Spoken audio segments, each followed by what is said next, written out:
Class साहब, एक तो इस पर भी आप टेक दीजिए, आपके मुताबिक ये कार्रवाई किस तरह है और आप इसको कैसे देख रहे हैं। और दूसरा एक और इसमें पॉइंट ऐड करूंगी, जिस तरह से भी ISPR की आज उन्होंने जिस तरह से रिपोर्ट पब्लिश की है, आपको क्या लग रहा है कि वजीर आजम इमरान खान साहब कहते हैं कि सारा कॉमेडी थी, ये एक नॉर्मल था, लेकिन आज जब वो रिपोर्ट सामने आती तो उससे लगता है वाकई में एक ऐसा इंसिडेंट हुआ था। तो ये जो दो इस कंफ्यूजन एक क्रिएट हो रही है, आप इसको कैसे देख रहे हैं?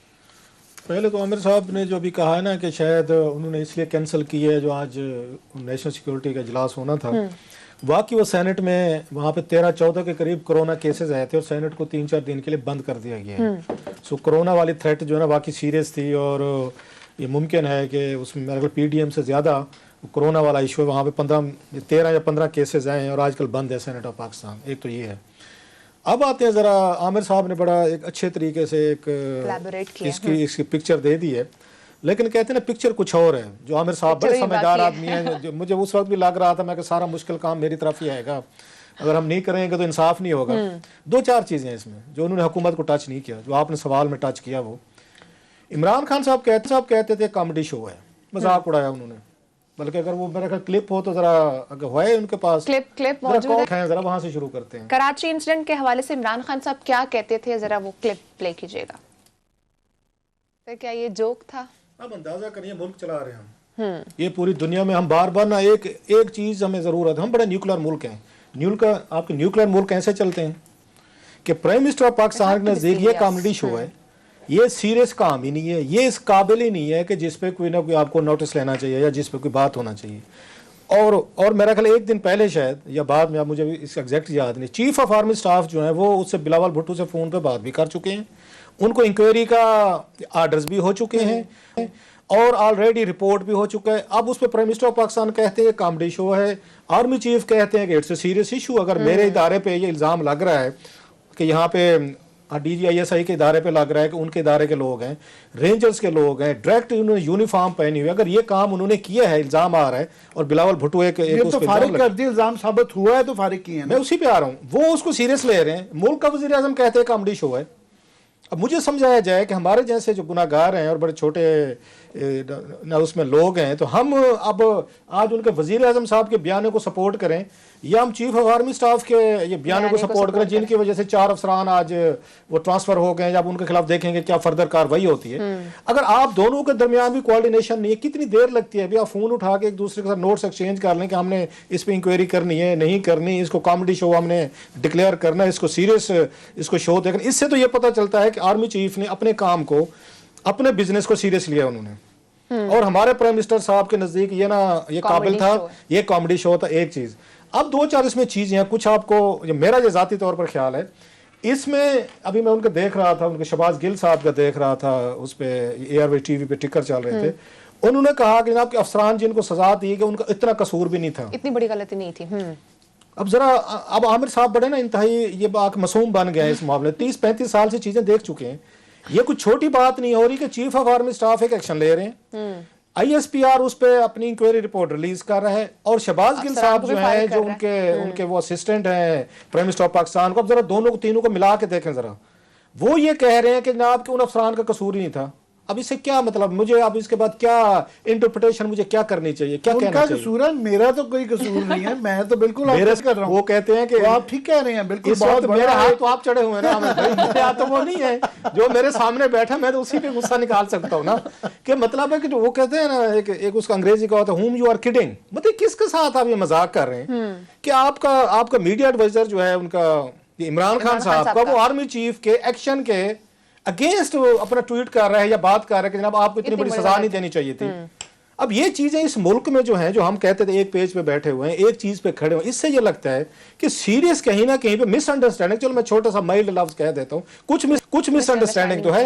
आपके वजीर अब एक और उन्होंने रामलीला सुनाना शुरू कर दी, शिबली फराज साहब ने भी और उसका जैदी साहब ने, एन कंपनी ने, उन लोगों ने IG के खिलाफ कार्रवाई होनी चाहिए, IG के खिलाफ कार्रवाई होनी चाहिए। आपके पास वो है कि इनका अपना कितना इसमें रोल था, जैद चुप करके पीछे हो गए।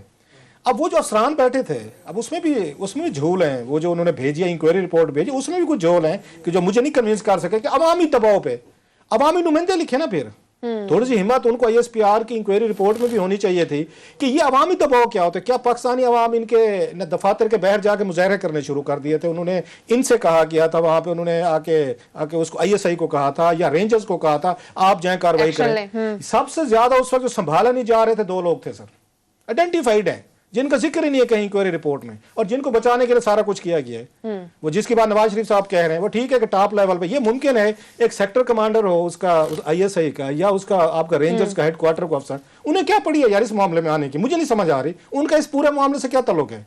ये ना नेशनल सिक्योरिटी का मसला है, ना कोई खुदा ना खासा सैबोटेज का मसला है, ना कोई बहुत बड़े कोई इंटरनेशनल प्लेयर जो हैं वो वहां पे इकट्ठे हो गए थे, लिहाजा इंटेलिजेंस एजेंसीज और आपकी लॉ एनफोर्समेंट एजेंसीज का मसला बन गया था।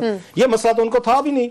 ये मसला अगर किसी का बनता था पेश करना था कि ये सिक्योरिटी पॉइंट ऑफ व्यू से हमारा नुक्ता नज़र ये है। तो कल जो है समझ नहीं आ रही थी नून लीग को और पीपल्स पार्टी को कि वो क्या इसमें जाना है कि नहीं जाना, बहाने बना रहे थे। तो आज फिर आगे फजलुर रहमान साहब ने उनको सबको बचाया कि उन्होंने कहा जी PDM का मुश्तरका फैसला है कि उसमें शामिल नहीं होंगे। गो कि ये कहा गया है हमें कि वो कोरोना की वजह से वो मीटिंग कैंसिल हो गई है। तो मेरा ख्याल है कि ये भी वजह आती थी कि जब तमाम आपकी अपोजिशन उससे बाइकआउट कर जाएगी तो वो एक मीटिंग करने का फ़ायदा कोई नहीं था। अब उसमें 2 क्वेश्चंस आ जाते हैं। एक तो ये कि उसमें ये जो कहा जाता है कि जब मेस के अंदर प्राइवेटली जो इनको बुलाया गया था तो हम सब ने मीडिया में भी क्वेश्चन आया था कि जनाब ये आप पार्लियामेंटेरियंस हैं, आप पार्लियामेंट में इनको बुलाएं और इनसे ब्रीफिंग दें, ये आप उनके घर में जाके क्यों ब्रीफिंग लेते हैं?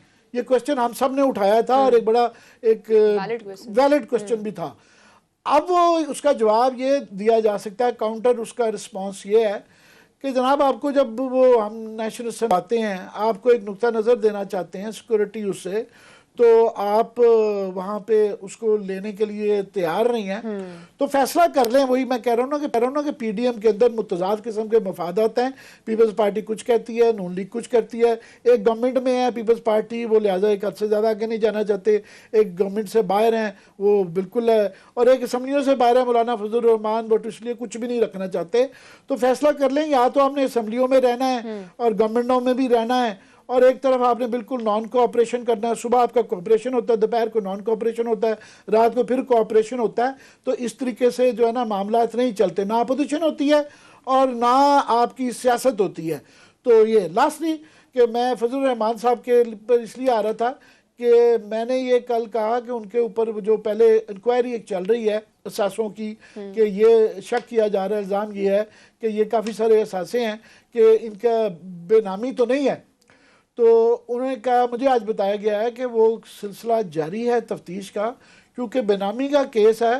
तो उन तमाम लोगों को जिनके नाम पे वो हैं ये वाली जायदादें जिसकी तफसील हमने एक प्रोग्राम में बताई थी, उन सबको बुला लिया गया है कि या तो वो आप मनी ट्रेल देंगे वो अब कि जनाब ये मनी ट्रेल है कि ये पैसे हमने यहाँ से लिए, या वो बता देंगे कि जनाब ये इसके हकीकी मालिक कौन है। तो ये टाइम लेगा, मगर वो इंक्वायरी जारी है। ये नहीं कि इंक्वायरी बंद हो गई है, इनको सोर्स की इंक्वायरी एक जारी है। तो वो जब इंक्वायरी पूरी होगी तो फिर है।